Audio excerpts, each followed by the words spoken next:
In this video, I want to talk about trimming the video and or the audio. Now, it works very similarly to how you would extend, basically, either, make the text animation longer or shorter. You can go on the right-hand side here, and I can shorten it or lengthen it. But when I do that, I'm getting actually the same. The animation is going to be fully the same. It's just going to be stretched out. So in other words, it finishes when, with the text animation disappearing kind of at the end, like this one does. And so I'm basically stretching out the time of the entire animation instead of cutting it off or whatever.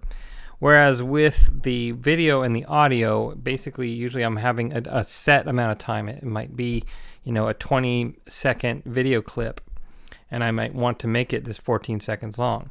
So if I do the same thing where I kind of roll over and I see that left-right arrow, I see that over here, and this is a video clip right here. Let me go ahead and play this just so we can see what's going on. You can see that video lasted longer. This video is actually longer. I've already cut it down, so let me just kind of extend it further. And we'll come over here and just kind of get the playback head right there. Just showing you that the video lasts a little bit longer. So what I can do is trim it, go in the opposite direction here, and kind of get it to be towards the end. What I like to do is I like to have it last just a little bit longer. This is a fraction of a second. So when it finishes, it doesn't. It doesn't. The two things don't happen at the right end. It's just good design. If you're short on time, of course you don't have to do that. But I like to kind of just extend it just a little bit, and so forth. Now you can do the same thing with the audio. And I'm going to come over. This is a long audio clip. I could zoom out, but I'm just going to go ahead and scroll over. You can see it coming all the way. It's pretty far along. It's about a 2 minute or longer audio. And I've already trimmed it a little bit. But you can see I get that same left-right arrow. And I can come over here, and you can see that it just kind of trims it. So I could do that if I wanted to. Of course, I could zoom out to get it all. Takes a little bit longer with the audio and video. It just kind of needs to basically re-render that waveform, particularly the waveform there. So it could take a little bit as I'm trying to coming out a little bit. And once I do that a few times, I can probably, come over here a little bit easier. That's still pretty far. I need to come out a little bit more. And that's as far as it's going to let me. So I'll come over here now and just extend it.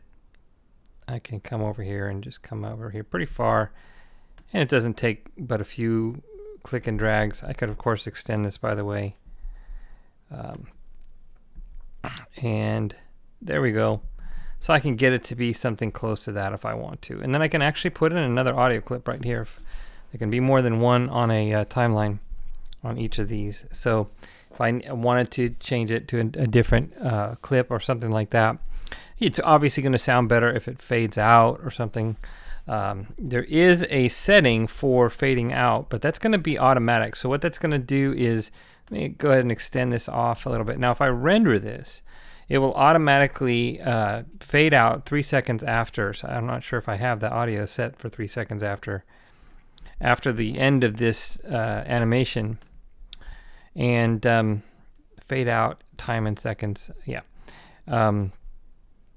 So I have all of this auto fade background audio at end. See, I have that on, and it'll fade out over this amount of time. So I can, of course, adjust that to be less time, and I can adjust the volume also here as well as here. So once I do that and I render it, I'm going to have that auto fade out. So you don't have to do this. That's kind of why, but you can. I just want to let you know that you can. But if you've got a bunch of these, one just great time-saving thing, particularly with the audio, is just to go ahead and use the settings and do that auto fade background audio and then set the time. I think 3 seconds is a little long. Maybe 1 second or 2 seconds is good, but whatever works for you. But just wanted to let you know of these options in Kinetic Text Animator.